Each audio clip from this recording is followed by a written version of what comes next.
सेमुसि इति पाठ्यपुस्तकस्य अनुशिक्षणे भवतां सर्वेषां स्वागतम्।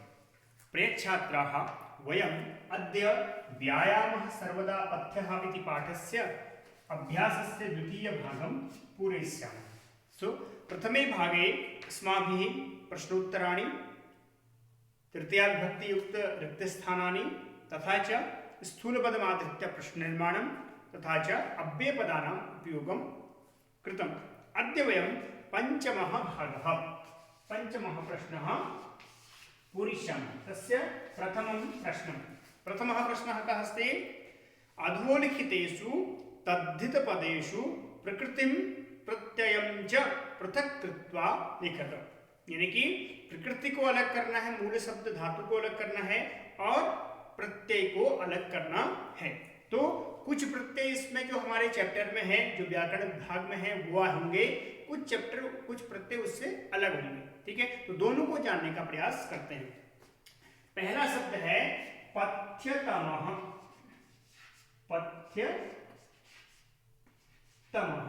ये प्रत्यय है आपका तद्धित प्रत्यय। ठीक है, पथ्य शब्द मतलब पथ्य शब्द है, तो उसका पथ्यतमः शब्द आया था, तो पथ्य शब्द है। शब्द क्या है? पथ्य। और इसमें जो प्रत्यय लगा है वो है तमक। तमक प्रत्यय का कार्य क्या होता है? तमक प्रत्यय शब्द के बाद लग करके उसकी विशेषता को बढ़ा देता है। जैसे हम कैटेगरीज करते हैं, गुड, बेटर, बेस्ट। ठीक है, तो वही चीज यहां भी है। पथ्यः, पथ्यतरः, पथ्यतमः। ठीक है, जैसे हमने कहा उत्तमः, उत्तमतरः, उत्तमतमः, सबसे बढ़िया। ठीक है, सुंदरः, सुंदरतरः, सुंदरतमः, तो वही चीज यहां भी है, पथ्यतमः। ठीक है, सुंदर, उससे सुंदर, सबसे सुंदर।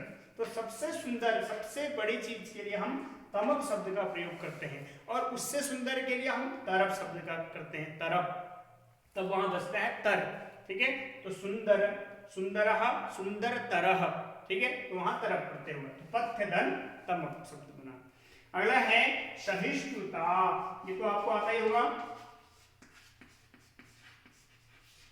यहां भी तद्धित प्रत्यय है, तो तद्धित प्रत्यय में क्या होगा? सहिष्णु शब्द है और इसमें तल प्रत्यय लग गया। ठीक है, तो तल प्रत्यय को क्या हो जाएगा? ता, तो बन जाएगा सहिष्णुता, सहन करने की शक्ति। अगला शब्द है अग्नित्वम। अग्नित्वम शब्द भी हमने पढ़ा था, तो अग्नित्वम, अग्नि धन त्व, अग्निधन त्व प्रत्यय होगा। तो त्व प्रत्यय हमेशा क्या होता है? नित्य नपुंसकलिंग प्रत्यय होता है। ठीक है, अगला है स्थिरत्वम। ये भी त्व प्रत्यय है। ठीक है, स्थिर, उसके बाद त्व। ठीक है, फिर अगला प्रत्यय क्या है? लाघवम। ये थोड़ा सा अलग प्रत्यय है।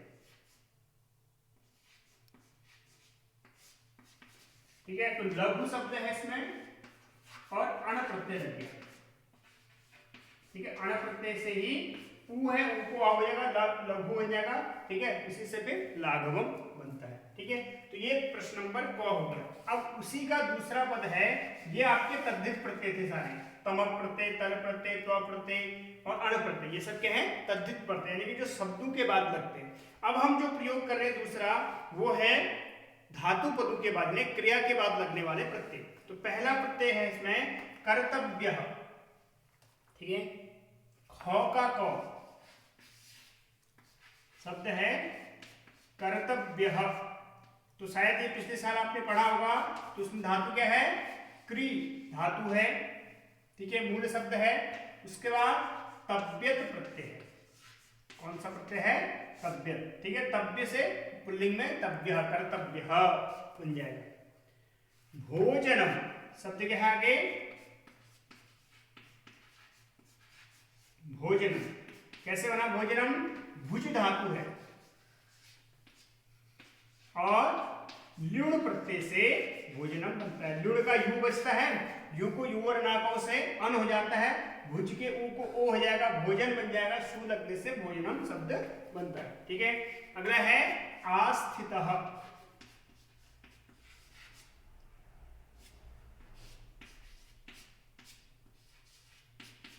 ठीक है, आस्थितः कैसे बनेगा? आ उपसर्ग को ऑलरेडी दिया हुआ उसने, उसके बाद स्था धातु हो गई और उसके बाद त प्रत्यय हो गया। ठीक है, तो बन जाएगा आस्थितः। ठीक, अगला शब्द क्या लिखेंगे? शब्द है स्मृतः। सेम कंडीशन है, केवल धातु चेंज होगी, मूल शब्द पर चेंज हो जाएगा, स्मृत धातु हो जाएगी स्मरण करने के अर्थ में, और तब ता प्रत्यय भूतकाल को बताने के लिए। ठीक है, स्मृतः। अगला है समीक्ष। तो समीक्ष में देखो य लास्ट में बचा है तो इसका मतलब है ल्यप प्रत्यय है।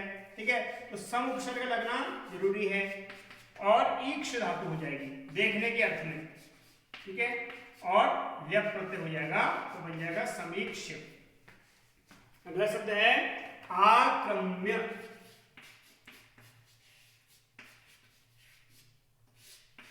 तो आ उपसर्ग है, क्रम धातु है और ल्यप प्रत्यय हो जाएगा। ठीक है, तो बन जाएगा आक्रम्य। अगला है लास्ट जननम। जैसे हमने भोजनम बनाया सेम स्थिति होगी जननम में। तो जन धातु और लुण प्रत्यय, लुण के यू को लौ का लोप यू को अन हो जाएगा तो जननम, जनन बन जाएगा, उसमें सु को अम हो जाएगा तो जन्म। ठीक है, तो प्रश्न नंबर 5 का तद्धित प्रत्यय हमने जाने। प्रश्न नंबर 5 के ख में जो थे वो हम कृदंत प्रत्यय से संबंधित तव्यद हो गया, ल्युण हो गया, त प्रत्यय हो गया, ल्यप प्रत्यय हो गया, ये सब हमने जाने। ठीक है, अब हम चलते हैं प्रश्न नंबर 6 पर। ठीक है, क्या कहता है प्रश्न नंबर 6? अधोलिखितेभ्यः पदेभ्यः उपसर्गान पृथक कृत्वा लिखत। यानी कि कुछ पद दिए हैं, कुछ शब्द दिए हैं आपको, उन शब्दों में से आपको क्या करना है? उपसर्गों को अलग करना है। ये उपसर्ग हमारे चैप्टर में है, यानी कि जो हमारा पाठ्यक्रम है व्याकरण का उसमें है, जहां हमें अलग करने होंगे। तो पहला जैसे इसमें सुदर्शनम दिया तो शु उपसर्ग है, दर्शन शब्द है। ऐसे ही उपजायते, तो उपजायते में उपसर्ग क्या हो जाएगा? उपसर्ग पदम च। ठीक है, तो प्रश्न नंबर 6। ठीक है, तो पहला है उपजायते, तो उपसर्ग हो जाएगा उपजायते, मिलके बन जाएगा उपजायते। ठीक है, अगला अपकर्षणम, अप है कर्षणम, बहुत सरल है, उपसर्ग निकालना बहुत ज्यादा कठिन काम नहीं है। ठीक है, अपकर्षणम। अगला है अधिरोहति, तो अधि उपसर्ग है और रूह धातु से रोहति बनता है, तो अधिरोहति बन गया। ठीक है, अगला पद है प्रपद्यते, तो प्र उपसर्ग है। ठीक है, पद्यते, प्रपद्यते। सुविभक्तता, तो शु उपसर्ग है और विभक्तता।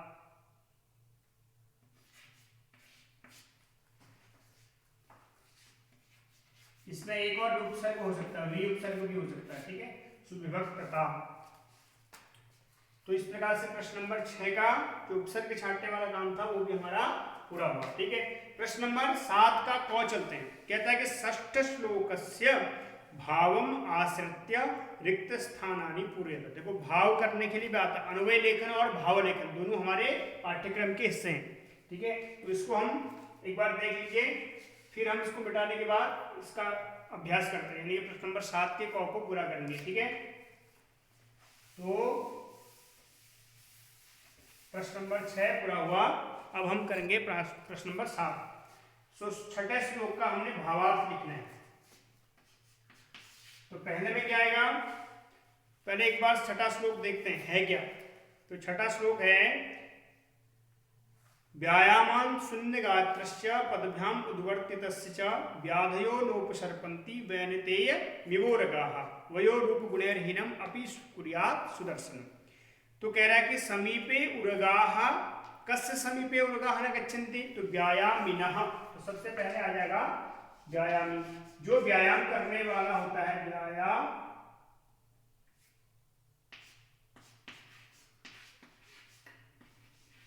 व्यायामिनः समीपे उरगाः न, क्या है, उपसर्पन्ति, सर क्या है, तो बन जाएगा उरगाः न, फर्स्ट ये बन जाएगा और दूसरा हो जाएगा उपसर्पन्ति।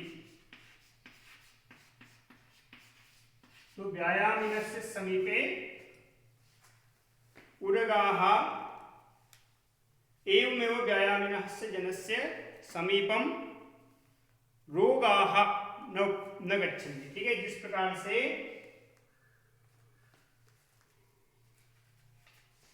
तो पहले वाले का देखो ऑप्शन में दो हो सकते हैं, पहला व्यायामिनः हो सकता है, दूसरा क्या है, वैनतेयस्य,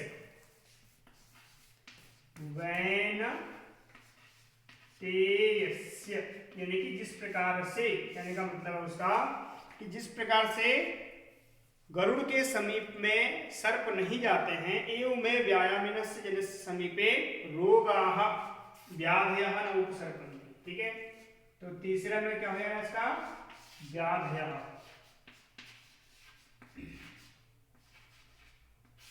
व्याधयः मतलब रोग नहीं जाते हैं। व्यायामः वयोरूप गुणहीनम अपि जनम सुदर्शनम करोति, चौथे का हो जाएगा सुदर्शनम करोति। तो ये हो गया आपका भाव लेखन।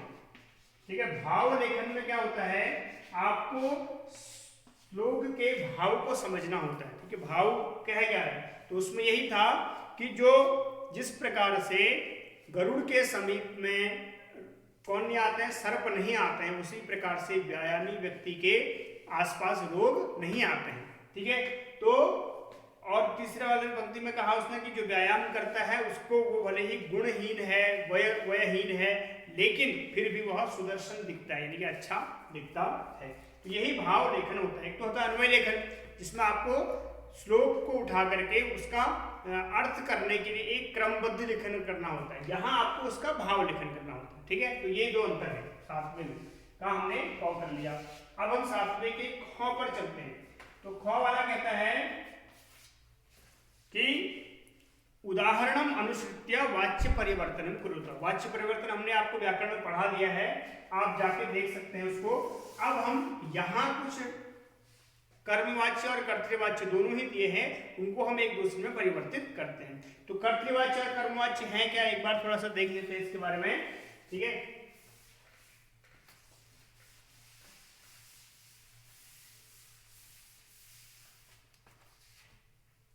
तो कर्तृवाच्य और कर्मवाच्य, यानी कर्तृवाच्य का मतलब होता है एक दो एक। एक दो एक को मतलब जिस वाक्य में, जिस सेंटेंस में कर्ता की प्रथमा विभक्ति होती है, ठीक है, और जिस वाक्य में कर्म की द्वितीया विभक्ति होती है,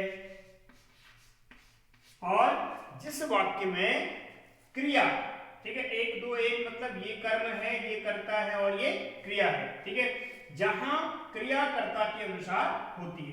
ठीक है, क्रिया कर्तृ अनुसार है ना, कर्ता अनुसार है। ये तो हो गया आपका कर्तृवाच्य। ठीक है, कर्ता के अनुसार क्रिया, ये कर्ता है, प्रथमा विभक्ति का है, एक वचन का है, इसलिए क्रिया भी एक वचन की होगी। तो ये क्या हो गया, कर्तृवाच्य। इसको बोलते हैं एक्टिव वॉइस।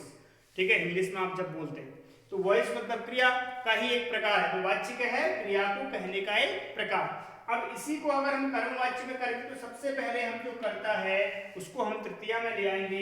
तो तीन, ये जो कर्म अभी द्वितीया में था इसको प्रथमा में ले आएंगे तो एक, और इसी एक के अनुसार कर्म के अनुसार ही क्रिया होगी, तो यहां पर बन जाएगा तीन एक एक, मतलब ये हो गया कर्ता। ठीक है, कर्ता की कौन सी विभक्ति हो जाएगी, तृतीया विभक्ति। कर्म की प्रथमा विभक्ति, जो अभी तक कर्म द्वितीया में था उसको हम प्रथमा में ले आएंगे, और इसी प्रथमा का जो एक वचन द्विवचन जो भी होगा उसी के अनुसार हम क्या करेंगे, क्रिया करेंगे। ठीक है, तो ये आपको क्या हो जाएगा, कर्मवाच्य। ठीक है, अब इसके अनुसार से हम पहले वाक्य का करते हैं। जैसे इसने उदाहरण दिया, आत्महितैषभिः व्यायामः क्रियते, जो अपना हित चाहते हैं उनके द्वारा व्यायाम किया जाता है। तो यहाँ आत्महितैषभिः का इसने क्या कर दिया, तृतीया विभक्ति कर्ता की। ठीक है, और व्यायाम शब्द की प्रथमा विभक्ति और इसी के अनुसार से क्रिया। ठीक है, अब दूसरा वाक्य हमें दे रहा है कि बलवता विरुद्धमपि भोजनम पच्यते, यानी कि जो बलवान व्यक्ति होता है उसका विरुद्ध भोजन भी पचा लिया जाता है। तो पहला किसका, सात्विक होगा। ठीक है, तो कह रहा है कि बलवता विरुद्धमपि भोजनम परिपच्यते, तो हम इसका कर्तृवाच्य करेंगे। तो बलवान प्रथमा विभक्ति हो जाएगी कर्ता की। ठीक है, फिर विरुद्धमपि भोजनम बिल्कुल वैसे ही रहेगा क्योंकि नपुंसक लिंग है, तो नपुंसक लिंग का प्रथमा और द्वितीया समान रहता है। विरुद्धमपि भोजनम, ठीक है, बलवान विरुद्धमपि भोजनम पचति, पचा लेता है, यानी बलवान विरुद्ध भोजन को भी पचा लेता है। ठीक है, यह आपका हो गया कर्तृवाच्य। प्रथम पुरुष का था, प्रथम पुरुष की क्रिया है। ठीक है, वहां क्या था, भोजनम के अनुसार से पच्यते बना था कर्मवाच्य। ठीक है, अब हम दूसरा बनाते हैं। दूसरा वाक्य है जनैहि व्यायामेन कांतिहि लभ्यते। ठीक है, लोगों के द्वारा व्यायाम से कांति प्राप्त की जाती है। ठीक है, अब इसको हम कर्तृवाच्य बनाएंगे। जनैहि को पहले जनाः करेंगे क्योंकि ये अभी कर्मवाच्य में है, तो कर्ता की प्रथमा करेंगे। जनाः व्यायामेन में कोई अंतर नहीं आएगा, केवल कर्म पद में अंतर आएगा। व्यायामेन तृतीया पद है, इसलिए यहाँ पर कोई अंतर नहीं आना है। तो जनाः व्यायामेन, कांति शब्द जो यहाँ पर प्रथमा कर रखा है इसको हम द्वितीया करेंगे, क्योंकि जब भी हम कर्तृवाच्य करेंगे तो उसकी कर्म की द्वितीया विभक्ति करेंगे।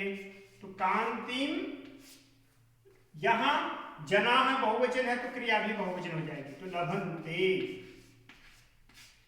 ठीक है, तो जनाः व्यायामेन कांतिम लभन्ते, या इसको दूसरी तरह से कहेंगे तो जनैहि व्यायामेन कांतिहि लभ्यते, लोगों के द्वारा व्यायाम से कांति प्राप्त की जाती है। एक प्रकार हो गया। दूसरा प्रकार ये हुआ कि लोग व्यायाम से कांति को प्राप्त करते हैं। ठीक है, तो यानी कर्तृवाच्य और कर्मवाच्य। अगला पद है मोहनेन पाठः पठ्यते। तीसरा क्या है, मोहन के द्वारा पाठ पढ़ा गया या पाठ पढ़ा जाता है। अब इसको हम किस में लाएंगे, कर्तृवाच्य में। तो पढ़ कौन रहा है, मोहनः पठति, तो मोहनः कर्ता की प्रथमा विभक्ति कर ली हमने। उसके बाद किम पठति, पाठ शब्द पुल्लिंग है तो पाठम इसको हम करेंगे द्वितीया में। फिर पठ्यते को पाठम मोहनः, क्योंकि प्रथम पुरुष एक वचन का करता है तो इसलिए क्रिया भी प्रथम पुरुष एक वचन की। तो मोहनः पाठम पठति, मोहनेन पाठः पठ्यते। ठीक है, लतया गीतम गीयते। अगला है लता के द्वारा गीत गाया जाता है। तो लता गीत गाती है, तो लता गीतम नपुंसकलिंग है, गायति, क्योंकि लता गायति, तो प्रथम पुरुष का कर्ता लता, तो प्रथम पुरुष की क्रिया गायति। ठीक है, इस प्रकार से प्रश्न नंबर 7वां भी पूरा हुआ। अब चलते हैं प्रश्न नंबर 7वें के गौ पर। कहता क्या है कि व्यायामस्य लाभाः इति विषयम अधिकृत्य पंचवाक्येषु एकम अनुच्छेदम लिखता। ठीक है, व्यायाम के कौन कौन से लाभ हैं उससे संबंधित एक अनुच्छेद 5 वाक्यों का लिखना है। तो ये कार्य आपके लिए गृह कार्य है। ठीक है, तो इसको आप अपनी भाषा में, चाहे आप कर्तृवाच्य में करें चाहे आप कर्मवाच्य में करें, 5 वाक्यों में ये करना है। ठीक है, सभी लोग इसको कर लीजिए। तो आज का जो चैप्टर था हमारा वो पूरा हुआ। थोड़ा सा इसके भाषिक विस्तार पर चलते हैं। योग्यता विस्तार आप देख रहे हैं, सुश्रुतः आयुर्वेदस्य सुश्रुत संहिता इत्याख्यस्य ग्रंथस्य रचयिता। ठीक है, सुश्रुत संहिता के रचयिता हैं सुश्रुत। अस्मिन् ग्रंथे शल्य चिकित्सायाः प्राधान्यम अस्ति। ठीक है, अब शल्य चिकित्सा आप समझ सकते हैं कि जो चिकित्सा से संबंधित एक शास्त्र है। ठीक है, सुश्रुतः शल्य शास्त्रज्ञस्य दिवोदासस्य शिष्यः आसीत्। दिवोदासः सुश्रुतं वाराणस्याम आयुर्वेदम अपाठयति। यानी कहाँ पढ़ाया? वाराणसी में आयुर्वेद पढ़ाया। सुश्रुतः दिवोदासस्य उपदेशां स्वग्रंथे अलिखत। यानी कि दिवोदास जो उनके गुरु थे, उनके ही उपदेशों को उन्होंने सुश्रुत संहिता में लिखा है। उपलब्धासु आयुर्वेदीय संहितासु, जितने भी आयुर्वेदिक संहिताएं हैं उसमें सुश्रुत संहिता सर्वश्रेष्ठ शल्य चिकित्सा प्रधानो ग्रंथः। तो शल्य चिकित्सा प्रधान ग्रंथ यह है।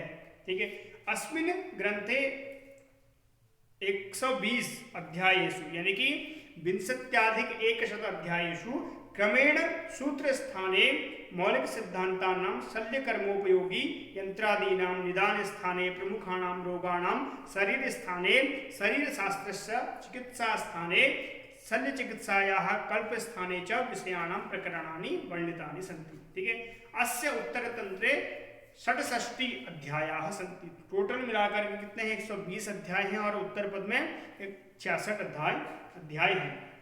ठीक है, तो भाषिक विस्तार को एक बार आप देख लीजिएगा। जो भाषा से संबंधित हैं, अलग अलग प्रत्ययों का प्रयोग किया गया है। ठीक है, तो एक बार आपको दिखाया जाएगा भी कि भाषिक विस्तार में संबंधित जो ठीक है जो प्रत्यय दिख रहे हैं आपको, इन प्रत्ययों को आप देख लेंगे। ठीक है,